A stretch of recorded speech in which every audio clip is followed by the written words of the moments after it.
This is the story of how my village survived Ebola. Bats brought the tiny Ebola germs, too small to see, so small, yet so dangerous. Without realizing, grandfather rubbed a little blood in his eye. Ebola germs came into his body.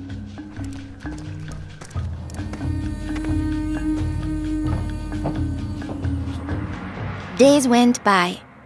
Then grandfather got a terrible fever and weakness. We thought it was malaria, but he was soon much worse. He had vomiting and diarrhea. His fever got even higher. I ran to get the nurse.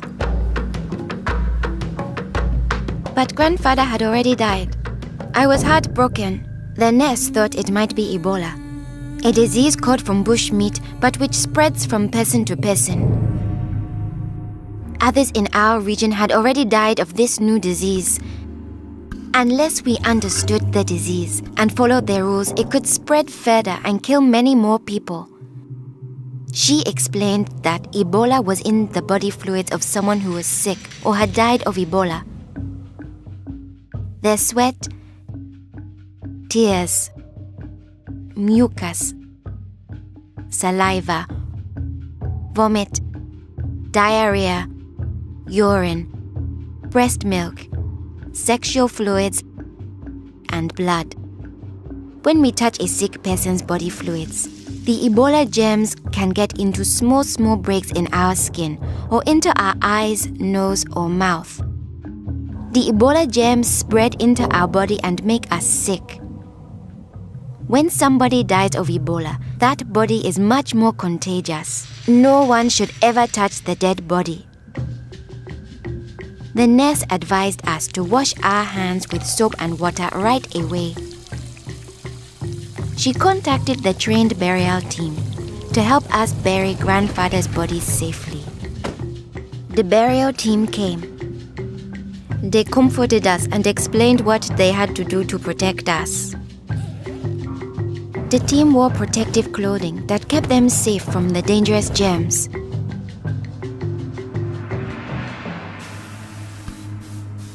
They sprayed grandfather's room and his body with chlorine to destroy the Ebola germs. They put his body safely away in a bag. To prevent the spread of Ebola, no one could touch the body of anyone who had died with signs of the disease. They also burned his mattress, bedding, and clothes, anything that might have his germs. All these actions made us safer. It was too great a risk to follow all our traditions, but we still honored grandfather in the time of Ebola. Our chief gathered all the villagers together after grandfather's death. He explained that it's natural for us to fear Ebola, but if we trust in our health workers and follow their rules, we could stop the disease. The nurse explained to us, when a person has symptoms such as fever, don't touch them. Get them to the treatment center right away. They will have the best chance of surviving and they won't spread Ebola. She advised us to wash our hands with soap and water many times a day. The whole village agreed to follow these rules. Since we all had close contact with grandfather, we were at risk of getting Ebola. We had to stay home. A health worker visited us every day to see whether we had fever or signs of sickness. We would show signs within 21 days if we had Ebola.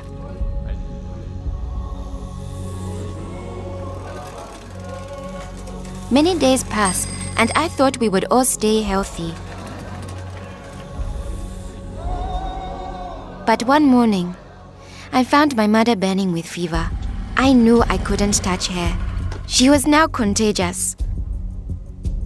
My father came in. He told me he was taking my mother away to our uncle's house in the nearby village. He was afraid to take her to the treatment center, afraid he'd never see her again. I knew I had to stop them. I was young, but I stood up to both of them. I told them if this could be Ebola, she must go to the treatment center right away. We needed to trust in our health workers to save her, save ourselves, and save our village. I saw in their faces that they understood. Running away would only lead to more death and suffering. My mother tested positive for Ebola. They found her a bed. At first, the health workers looked scary, but I knew they wore the suits to protect themselves, and inside they were normal people like the nurse. They took good care of my mother. They gave her fluids, medicine, and food, and helped her body stay strong to fight Ebola. I missed my mother very much, but I could still talk to her on the phone. Sadly, some people in my village didn't survive, but my mother got better day by day. Soon, we were able to see her from a safe distance. One day, the nurse announced that my mother would live. Now we were safe to hug and kiss her. It was a day to celebrate. Our village followed their rules. We trusted our health workers, brought us sick for care right away, called for the safe burial team when one of our people died, and we always wash our hands with soap and water.